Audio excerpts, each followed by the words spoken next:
নমস্কার, মিষ্টিস কিচেনে আপনাদের সবাইকে স্বাগত। আজ আমি বানাবো আমসত্ত্ব। আমসত্ত্ব বানানোর জন্যে আমি কতগুলো পাকা আম নিয়েছি, যেগুলোকে আমি ছোট ছোট করে টুকরো টুকরো করে কেটে রেখেছি। এগুলো আমি এখন একটা মিক্সিং জারে দিয়ে দেবো।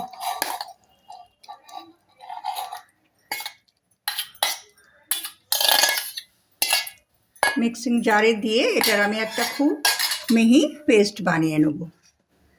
তারপরে আমি এটাকে পরের পর্যায়ে যাব। আপাতত আমি এটার একটা মিহি পেস্ট বানাবো। আমি মিক্সিতে একটা মিহি পেস্ট বানিয়ে নিয়েছি। এরপর আমি এটা কড়াই দেবো, দিয়ে অল্প একটু সময় জাল দেবো।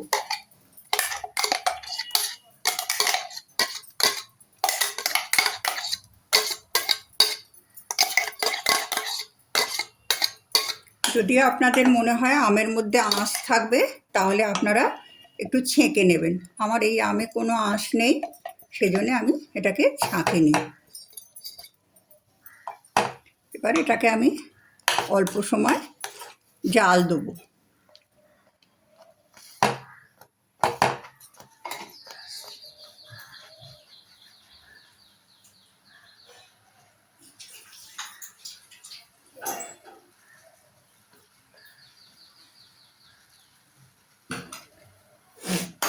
আমি এর মধ্যে কিছুটা চিনি দেবো।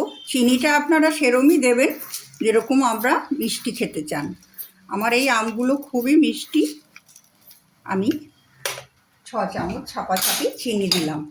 দিয়ে এটাকে আমি এখন একটু সময় এভাবে নেড়ে নেড়ে জাল দিয়ে নেব।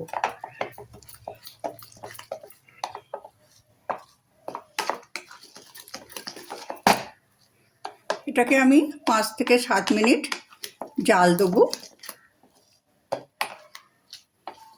তারপরে একটা পাত্রে একটা থালায় আমি একটু ঘি মাখিয়ে রাখবো। তার মধ্যে এটাকে আমি দিয়ে রোদ্দুর থাকলে রোদ্দুরে, না হলে পাখার তলায় শুকোতে দেবো। এখন আমি এটা মিনিট 5 জাল দেবো।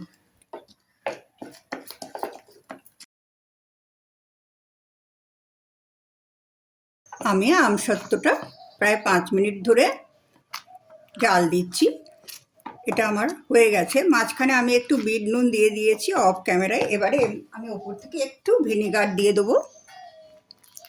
ভিনিগার দিয়ে দিলে এটা অনেক দিন ভালো থাকবে।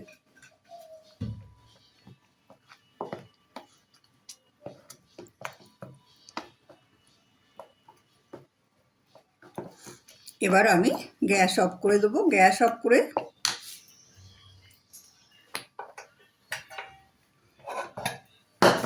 আমি একটা থালায় ঘি মাখিয়ে রেখেছি। এবার এটা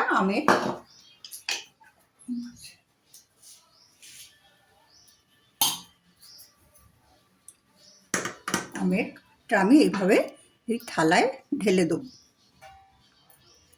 ঢেলে দিয়ে এটাকে আমি এভাবে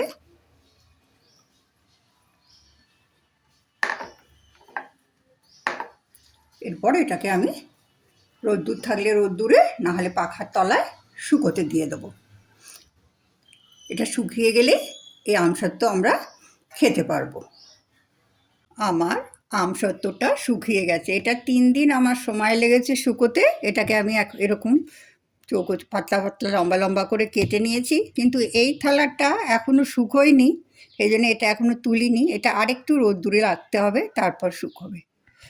আমার এই রেসিপিটা যদি আপনাদের ভালো লাগে তাহলে লাইক করবেন, শেয়ার করবেন এবং আমার চ্যানেলকে সাবস্ক্রাইব করবেন এবং কমেন্টে জানাবেন আমার রান্নাগুলো বা আমার রেসিপিগুলো আপনাদের কেমন লাগছে। আপনাদের কমেন্ট পড়তে আমার খুব ভালো লাগে। আপনাদের কমেন্ট আমাকে অনেক বেশি উৎসাহ দেয় নতুন রান্না করতে। আপনারা সবাই ভালো থাকবেন, সুস্থ থাকবেন। আজ এখানেই শেষ করছি। নমস্কার।